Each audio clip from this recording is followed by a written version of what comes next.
I'm going to be remembered. And I'm going to do one last thing for my country.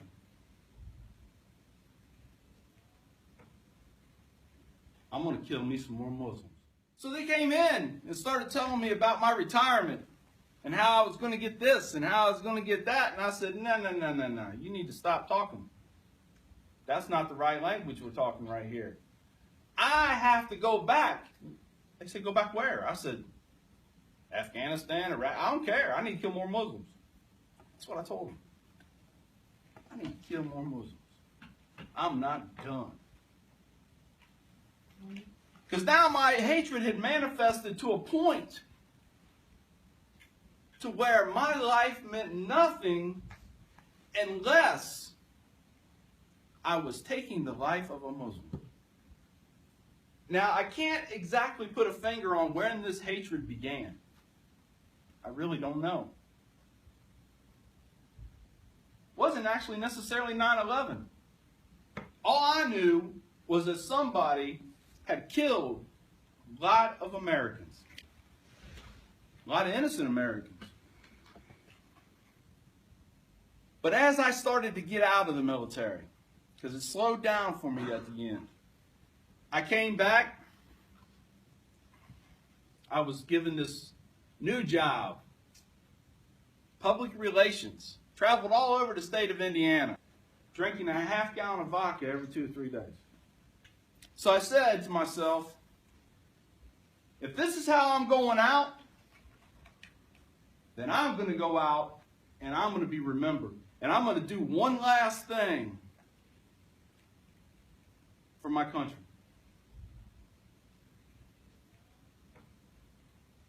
I'm going to kill me some more Muslims. And I'm going to do it here in America. This hatred go, I believe there was actually another organ inside my body. You can't lose a liver, you'll die. I was afraid I was going to lose this hatred. Because if I did, I would die because there would be nothing left for me to exist for. Nothing.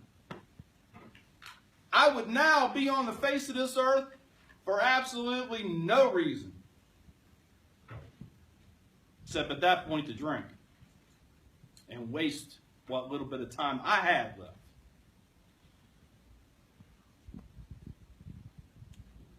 So I got the courage up. I decided, without telling anybody, to actually go to the Islamic Center on a Friday, because I knew everybody would be there on a Friday. And I knew that's when their service was. So I walk in, it was early, because I've always been one that on time is late to me. So I'm early. And I walk in,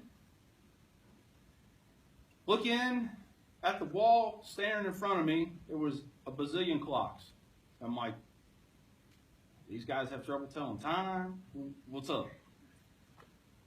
All these different clocks. And I look over, real tall African American guy. Bent over taking off his shoes. There's a little shoe room off to the left there. He looks at me and he smiles. He said, can I help you? So I want to learn about Islam. He said, okay, you got a few minutes? So I got a couple hours. He says, well, good. He said, we're getting ready to have our Juma service. It's our Friday service, our Friday prayer. I said, yeah, I know. He said, well, I'm going to give you some pamphlets. We'll go back here and sit you down on a bench. And, after the service, somebody talk to you. All right. So he hands me these pamphlets. And there are different things, different subjects, all pertaining to Islam. And I'm thinking, oh my gosh. What a bunch of propaganda this is. Islam's a religion of peace. Psh, whatever. Islam's against terrorism. Not according to Fox News. Then the service starts. And I'm looking around and all the room's packed. And all around, sitting on the floor. I started breaking out in a cold sweat going, oh man. I am in a room with nothing but Muslims. I started thinking about how they was going to see me on Al Jazeera tonight with a sword to my throat or something. Silly. Just silly thoughts, man. Because that's what I knew. Because that's what I'd been told. I hadn't yet identified what the real lies and the real truth was yet. So after the service, another African American gentleman about closer to my age, sat and talked to me. Asked me if I've ever read the Quran. I'm like, nah, why would I do that? Of course, I had never told anybody what I had planned at this point. I had never told anybody that I truly hated everyone in this room. I hated everyone in this building. If I had a bomb vest on me right now, I might just go ahead and set it off. Because I didn't care to die. And then another man come in. An older man, who I found out later to be a doctor. And again, I'm sitting on a couch in another room now. And this older man comes down, he sits on the floor at my feet. And hugs my leg and cries. Not knowing that I hated him, but he cried just because he was trying to show me his love for Islam. I thought about it for a minute, and I was like, well, you know what? Maybe there's something to this. Maybe I got the wrong message. Let's investigate. Let's read. Let's ask questions. Let's turn off Fox News and try to come up with what the truth may actually be. So I did.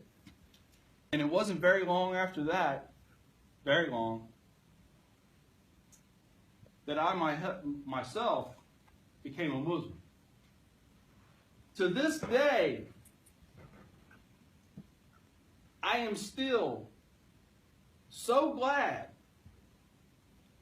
that I was at the point of blowing up this building with everybody inside, because it was being at that point that brought me to this point. Life is the test. But now, I've been a Muslim for 6 years. My wife and daughter are currently Muslims. If I would not have changed, I would be in prison.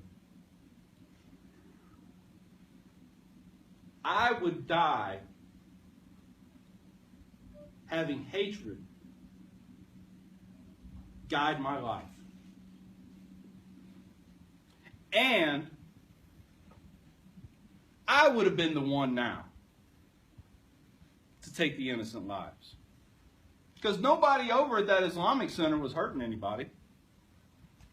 Nobody was planning on hurting anybody. They were going there to pray. They were going there to listen to someone talk about things in the Quran and try to explain them to the best of their ability.